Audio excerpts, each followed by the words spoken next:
Riya, come fast. Aryan is not well.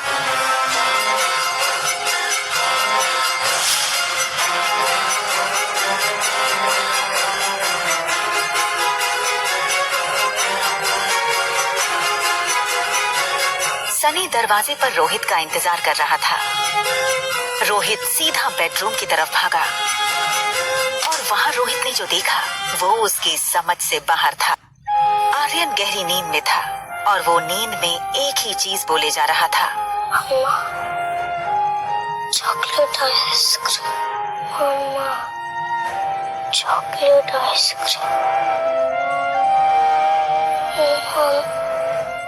Rohit के लिए ये चीज बहुत शॉकिंग थी। रोहित ने आर्यन को माँ और बाप दोनों का प्यार दिया था, फिर आज ही अचानक आर्यन नींद में अपनी माँ को क्यों याद कर रहा था?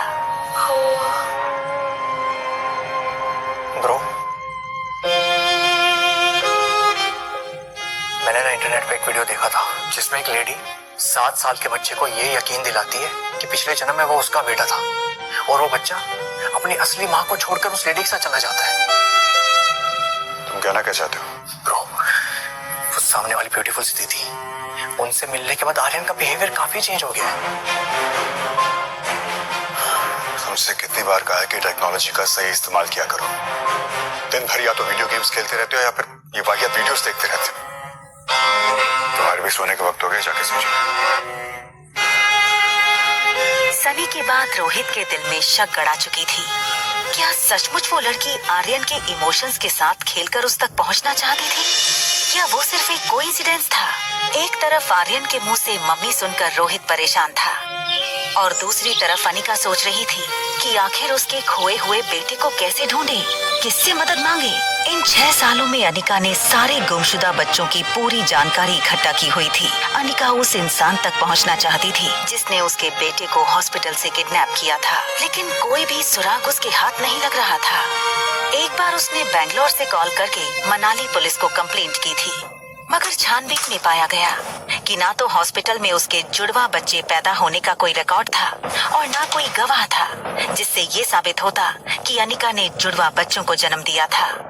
मैडम, जो बच्चा कभी जन्मा ही नहीं वो गायब कैसे हो सकता है? वो ये सब सोच ही रही थी, तभी अनिका को याद आया कि उसकी स्कूल का एक दोस्त पंकज इन दिनों मनाली पुलिस में सब इंस्पेक्टर है।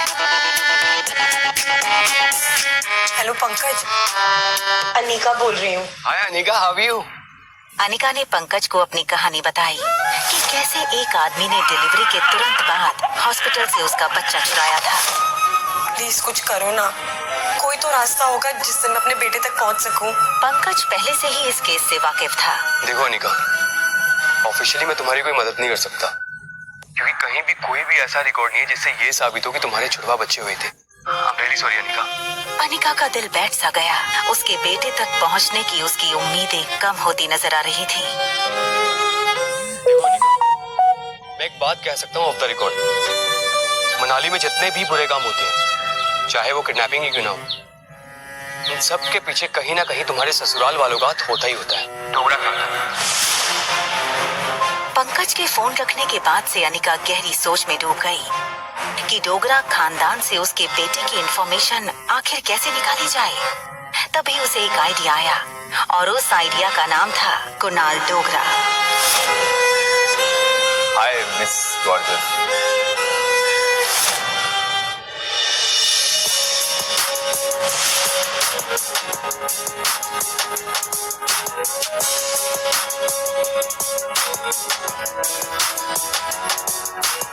रिया अभी अपनी गेम में इतनी इन्वॉल्व थी कि उसके पास क्या चल रहा है उसकी कोई खबर ही नहीं थी।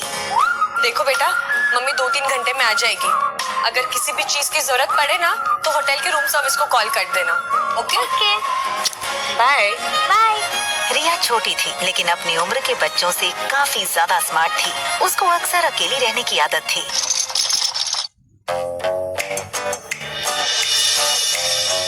और सुनो, कुछ भी हो जाए रूम से बाहर मत निकलना।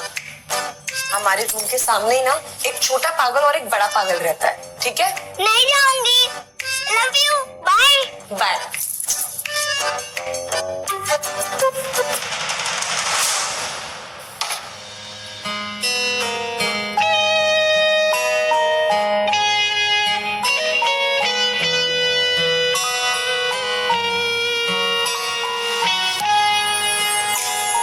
अनिका जान चुकी थी कि जब उसने रोहित को पागल कहा तब वो उसके पीछे ही खड़ा था।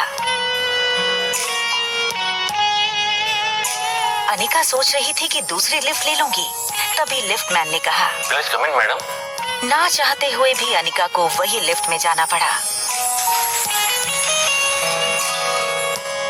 अनिका सोच रही थी कि आखिर रोहित ने उसकी बात सुन के कुछ रिएक्ट क्यों नहीं किया। वहीं दूसरी तरफ रोहित इस लड़की को समझने की कोशिश कर रहा था। आपने छोटा पागल किसको बोला?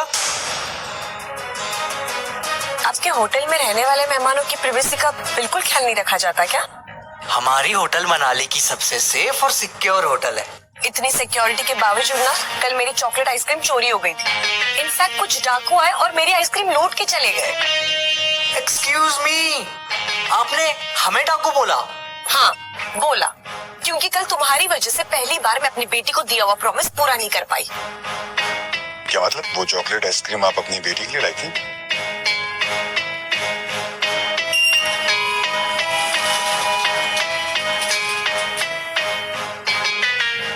अनिका रोहित के अचानक बदले तेवर को देखकर थोड़ी सोच में पड़ गई। उसने कुछ देर रोहित को देखा और फिर लिफ्ट से निकल गई। मुझे लगता है हम इस लड़की के बारे में गलत सोच रहे थे। वो आइसक्रीम उसने अपनी बेटी के लिए मंगाई थी। No bro, I am telling you कि लड़की जैसी दिखती है ना वैसी है नहीं। देखा नहीं जाने से पहले कैसे देख रही थी तुम्हें? होटल लॉबी से बाहर निकलते हुए अनिका इस बात से बिल्कुल बेखबर थी कि एक बहुत बड़ा सरप्राइज उसका इंतजार कर रहा था। उसका ex husband Kunal Dogra.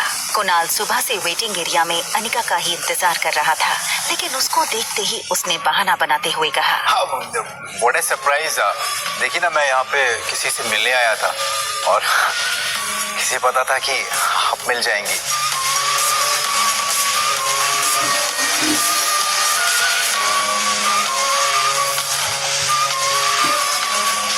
Thank you.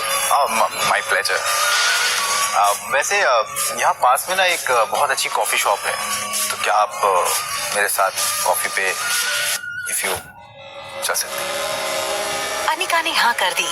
Kunal को अपनी लक पर विश्वास नहीं हो रहा था। That's great।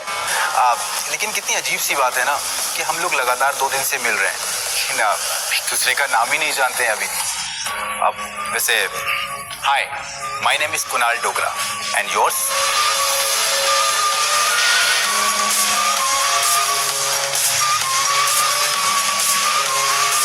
Ragini. Pleasure to meet you miss Ragini.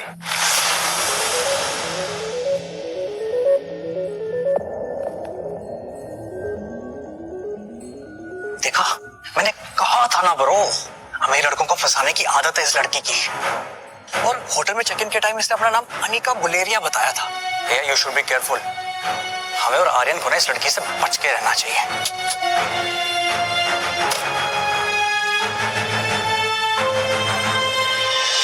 सारे रास्ते अनिका ने सिर्फ कुणाल की बातें सुनी थी, लेकिन वो मन ही मन सोच रही थी कि वो कुणाल से अपने बच्चे के बारे में कैसे पूछे। Please coffee. अब वैसे मैं सोच रहा था कि आपकी जो छोटी बहन है उनमें और आप में काफी एज डिफरेंस लगता है। वो होंगी 6-7 साल की, आप 21-22। काफी जानकारी है आपको मेरे बारे में। हाँ, वैसे कुछ जानकारी मैंने भी आपके बारे में इकट्ठा की हुई है। अच्छा जी। जैसे कि आप मैरिड हैं। इनफैक्ट आपकी शादी के वक्त आपकी वाइफ 4 मंथ्स प्रेग्नेंट थी, राइट? रागिनी, तुम ये सब कैसे जानती हो? अरे आप ही ने कहा था ना कि मनाली में किसी से भी कुणाल डोगरा के बारे में पूछ लो तो वो मुझे आपके घर तक पहुंचा देगा। देखो रागिनी, सच ये है कि उस लड़की के साथ मैंने 2 मिनट से ज्यादा नहीं बिताए। शादी के फेरे लेते ही मैं दिल्ली चला गया था। फिर जब लौट करके आया तो उसकी डिलीवरी की डेट आ चुकी थी। उसने एक बेटी को जन्म दिया। फिर उसके बाद वो अपनी मौसी के साथ बेंगलोर चली गई। बस इतना ही? उसका बेटा कहाँ है?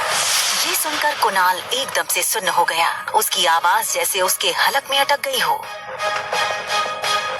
कौन सा बेटा? तुम किस बेटे की बात कर रही हो? उसका बेटा, उस लड़की ने जुड़वा बच्चों को जन्म दिया था ना? तो लड़का कहाँ है? कुणाल चौंका तो था ही, लेकिन साथ ही उसको हल्का सा शक हुआ कि रागिनी इस तरह अनिका के बारे में क्यों पूछ रही है। और तभी अनिका बात घुमाते हुए बोली, ऑनेस्टली मैं किसी ऐसे से दोस्ती नहीं कर सकती जो अपनी लाइफ की बातें मुझसे छुपाए। I am really sorry.